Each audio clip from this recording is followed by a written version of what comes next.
ಎಲ್ರಿಗೂ ನಮಸ್ಕಾರ. ಪ್ರೇಮಾನು TV Kannada YouTube ಚಾನಲ್ಗೆ ನಿಮ್ಮೆಲ್ಲರಿಗೂ ಕೂಡ ಸ್ವಾಗತ. ಸ್ನೇಹಿತರೆ, ಇವತ್ತಿನ ವಿಡಿಯೋದಲ್ಲಿ ಯಾವ ವಿಚಾರದ ಬಗ್ಗೆ ಮಾತಾಡ್ತಾ ಇದ್ದೀನಿ ಅಂತ ಆಲ್ರೆಡಿ ನಿಮಗೆ ತಮ್ಮನೇಲಿ ನೋಡಿ ಗೊತ್ತಾಗಿದೆ.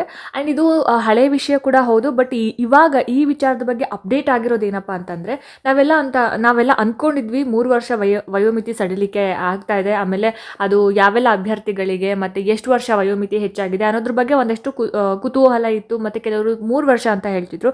ಬಟ್ ಇವತ್ತಿನ ಒಂದು ವಿಡಿಯೋದಲ್ಲಿ ಎಷ್ಟು ಹೆಚ್ಚಳ ಆಗಿದೆ, 3 ವರ್ಷಕ್ಕಿಂತ ಜಾಸ್ತಿ ಆಗಿದೆ ಅಥವಾ ಕಡಿಮೆ ಆಗಿದೆ ಅನ್ನೋದ್ರ ಬಗ್ಗೆ ಡಿಸ್ಕಸ್ ಮಾಡ್ತಾ ಹೋಗೋಣ.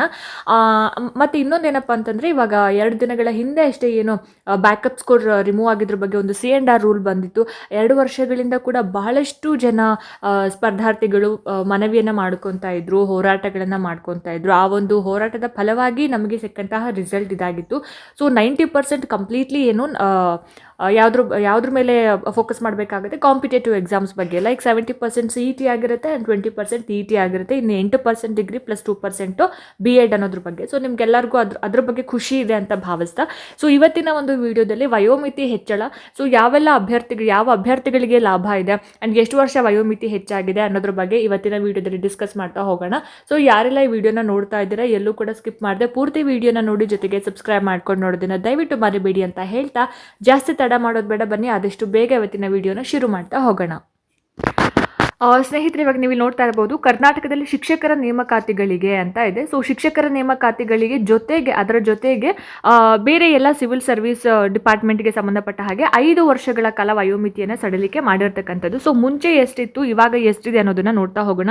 ಆ್ಯಂಡ್ ಇದು ಇನ್ನು ಮುಂದೆ ಬರ್ತಕ್ಕಂತಹ ಎಲ್ಲ ನೇಮಕಾತಿಗಳಿಗೆ ಕೊನೆ ತನಕನೂ ಅಥವಾ ಎಷ್ಟು ವರ್ಷಗಳ ತನಕ ಇದು ಸೀಮಿತ ಅನ್ನೋದನ್ನ ಕೂಡ ನಾನು ಇವತ್ತು ಹೇಳ್ತಾ ಹೋಗ್ತೀನಿ. ಆ್ಯಂಡ್ ನೀವು ಇಲ್ಲಿ ನೋಡ್ತಾ ಇರ್ಬೋದು, ಸಚಿವ ಸಂಪುಟ ನಿರ್ಧಾರ ಮಾಡಿರುವಂಥದ್ದು. ಸೊ ಮುಂಚೆ ಇದ್ದಂತಹ ವಯೋಮಿತಿಗಳು ಎಷ್ಟು, ಪ್ರಸ್ತುತ ವಯೋಮಿತಿ ಸಡಿಲಿಕೆ ನಂತರದ ವಯೋಮಿತಿಗಳು ಎಷ್ಟು ಅನ್ನೋದು. ಆ್ಯಂಡ್ ನೀವು ಇಲ್ಲಿ ನೋಡ್ತಾ ಇದ್ದೀರಾ, ಇಲ್ಲಿ ಸಾಮಾನ್ಯ ವರ್ಗ ಅಂತ ಬಂದಾಗ, ಒಂದು ನಿಮಿಷ. ಓಕೆ, ಸಾಮಾನ್ಯ ವರ್ಗ ಅಂತ ಬಂದಾಗ ಮುಂಚೆ ಎಷ್ಟಿತ್ತು 40 ಇಯರ್ಸ್ ಇತ್ತು, 40 ವರ್ಷಗಳವರೆಗೆ ಮಾತ್ರ ಅಂತ ಇತ್ತು. ಸೊ ಇವಾಗ 5 ವರ್ಷ ಜಾಸ್ತಿ ಆಗಿದೆ, 45 ಇಯರ್ಸ್ ಇದೆ. ಆ್ಯಂಡ್ ಇತರೆ ಹಿಂದುಳಿದ ವರ್ಗಗಳು ಅಂತ ಬಂದಾಗ 43 ವರ್ಷ ಇತ್ತು, 5 ವರ್ಷ ಅಂತ ಬಂದಾಗ 48 ಆಗುತ್ತೆ ಅಲ್ವಾ. ಸೊ 48 ಆಗಿದೆ. ಆ್ಯಂಡ್ SC/ST ಮತ್ತು ಕ್ಯಾಟಗರಿ 1 ಅಂತ ಬಂದಾಗ 45 ಇತ್ತು. ಸೊ ಇದು 50 ವರ್ಷ ಆಗಿತ್ತು. 50 ಇಯರ್ಸ್, 50 ವರ್ಷದ ತನಕನೂ ಕೂಡ ನೀವು ಯಾವುದೇ ಸ್ಪರ್ಧಾತ್ಮಕ ಪರೀಕ್ಷೆಗಳನ್ನ ಬರಿಬೋದು. ಬಟ್ ಎಲ್ಲಿ ತನಕ ಬರಿಬೋದು, ಈ ಒಂದು ಅವಕಾಶ ಎಲ್ಲಿ ತನಕ ಕೊಟ್ಟಿದ್ದಾರೆ ಅನ್ನೋದು ಕೂಡ ಇಂಪಾರ್ಟೆಂಟ್ ಆಗುತ್ತಲ್ವ. ಸೊ ಮುಂಚೆ 3 ವರ್ಷ ವಯೋಮಿತಿ ಸಡಿಲಿಕೆ ಅಂತ ಹೇಳಿ ಕೊಟ್ಟಿದ್ರು. ಸೊ ಹಾಗಿದ್ದಾಗ 3 ವರ್ಷ ಅಂತ ಬಂದಾಗ ಅಂದರೆ SC/ST ಕ್ಯಾಟಗರಿ 1 ಅವರಿಗೆ ಜಸ್ಟ್ 48 ಇಯರ್ಸ್ ತನಕ ಮಾತ್ರ ಇತ್ತು. ಸೊ ಇವಾಗ 2 ವರ್ಷ ಜಾಸ್ತಿನೇ ಆಗಿದೆ ಅಲ್ವಾ, 5 ವರ್ಷ ಮಾಡಿದ್ದಾರೆ. ಪ್ರತಿಯೊಂದು ಕ್ಯಾಟಗರಿ ಅವ್ರಿಗೂ ಕೂಡ 5 ವರ್ಷ ಜಾಸ್ತಿ ಮಾಡಿರೋದ್ರಿಂದ ಎಲ್ರಿಗೂ ಕೂಡ ಬೆನಿಫಿಟ್. ಇವಾಗ ಜನರಲ್ ಕ್ಯಾಟಗರಿ ಅವರಿಗೆ ಪಾಪ 37, 35 ಇಂತಹ ಒಂದು ವಯಸ್ಸಿನವ್ರಿಗೆ ಎಲ್ಲೋ ಹೊರಗಡೆ ತುಂಬ ವಯಸ್ಸಾಗ್ತಾ ಇದೆ, ಇನ್ನೇ ಯಾವುದು ಕಾಂಪಿಟೇಟಿವ್ ಎಕ್ಸಾಮ್ಸ್ ಬರೆಯೋಕ್ಕಾಗದೇ ಇಲ್ಲ ಅನ್ನೋ ಒಂದು ಕೊರಗಲ್ಲೇ ಇದ್ರಿ. ಸೊ ಇವಾಗ 5 ವರ್ಷ ಜಾಸ್ತಿ ಆಗಿದೆ. ಸೊ ಹಾಗಾಗಿ ಈ ಟೈಮ್ನ ನೀವು ಬಹಳ ಚೆನ್ನಾಗಿ ಬಳಸ್ಕೊಂಡು ಯಾವುದಾದ್ರೂ ಒಂದು ಹುದ್ದೆನ ಗಿಟ್ಟಿಸ್ಕೊಳ್ತಕ್ಕಂಥ ಒಂದು ಪ್ರಯತ್ನವನ್ನು ಮಾಡಿ. ಹಾಗೆ ಈ ಒಂದು ವಯೋಮಿತಿ ಸಡಿಲಿಕೆ ಏನು ಕೊಟ್ಟಿದ್ದಾರಲ್ವ, ಇದು ಎಲ್ಲಿ ತನಕ ಅಂತಂದರೆ ಡಿಸೆಂಬರ್ 27ರವರೆಗಿನ ಎಲ್ಲ ಅಧಿಸೂಚನೆಗಳಿಗೆ ಅನ್ವಯ ಅಂತ ಹೇಳಿದ್ದಾರೆ. ಅಂದರೆ ನೆಕ್ಸ್ಟು 2027 ಇದೀವಿ, ಇವಾಗ 2026. ಸೊ ಈ ವರ್ಷ ಮತ್ತು ನೆಕ್ಸ್ಟ್ ಇಯರ್ ಡಿಸೆಂಬರ್ ತನಕ ಯಾವುದೆಲ್ಲ ಹುದ್ದೆಗಳಿಗೆ ಕಾಲ್ ಫಾರ್ಮ್ ಆಗುತ್ತಲ್ವ, ಸೊ ಆ ಎಲ್ಲ ಹುದ್ದೆಗಳಿಗೂ ಕೂಡ ಈ ಒಂದು ಇದನ್ನು ಅಪ್ಲೈ ಮಾಡ್ತಾ ಇದ್ದಾರೆ, ಆಯಿತಾ. ಅಂದರೆ 5 ಇಯರ್ಸ್ ಅಂತ. ಸೊ ಆಫ್ಟರ್ 2027 ಡಿಸೆಂಬರ್ ಅಂದರೆ 2028ರಿಂದ ಇದು ಅನ್ವಯ ಆಗಲ್ಲ. ಸೊ ಹಾಗಾಗಿ 2026 ಮತ್ತು 2027ರಲ್ಲಿ ಯಾವೆಲ್ಲ ಹುದ್ದೆಗಳಾಗುತ್ತೆ ಎಲ್ಲ ಹುದ್ದೆಗಳಿಗೂ ಕೂಡ ಇದು ಅಪ್ಲೈ ಆಗೋದ್ರಿಂದ ಸೊ ಬಹಳಷ್ಟು ಜನಕ್ಕೆ ಇದು ಎಲ್ಲೋ ಒಂದು ಕಡೆ ಅನುಕೂಲ ಆಗಿದೆ.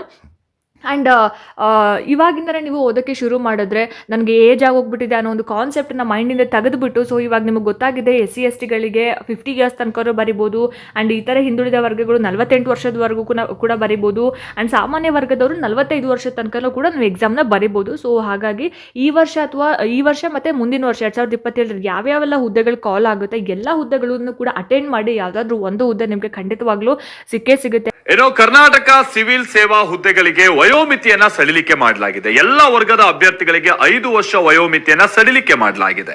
ವಯೋಮಿತಿ ಸಡಿಲಿಕೆಗೆ ಸಚಿವ ಸಂಪುಟ ಸಭೆಯಲ್ಲಿ ಒಪ್ಪಿಗೆಯನ್ನ ಸೂಚಿಸಲಾಗಿದ್ದು, ಇದುವರೆಗೂ ಸಾಮಾನ್ಯ ವರ್ಗಕ್ಕೆ 35 ವರ್ಷ ಇದ್ದಂತ ವಯೋಮಿತಿಯನ್ನ, ಆಮೇಲೆ SC/ST ಅಭ್ಯರ್ಥಿಗಳಿಗಿದ್ದಂತ 38 ವರ್ಷ ಇದ್ದ ವಯೋಮಿತಿಯನ್ನ ಸಡಿಲಿಕೆ ಮಾಡಲಾಗಿದ್ದು, 5 ವರ್ಷ ಹೆಚ್ಚುವರಿ ವಯೋಮಿತಿಯನ್ನ ನೀಡಲಾಗ್ತಾ ಇದೆ.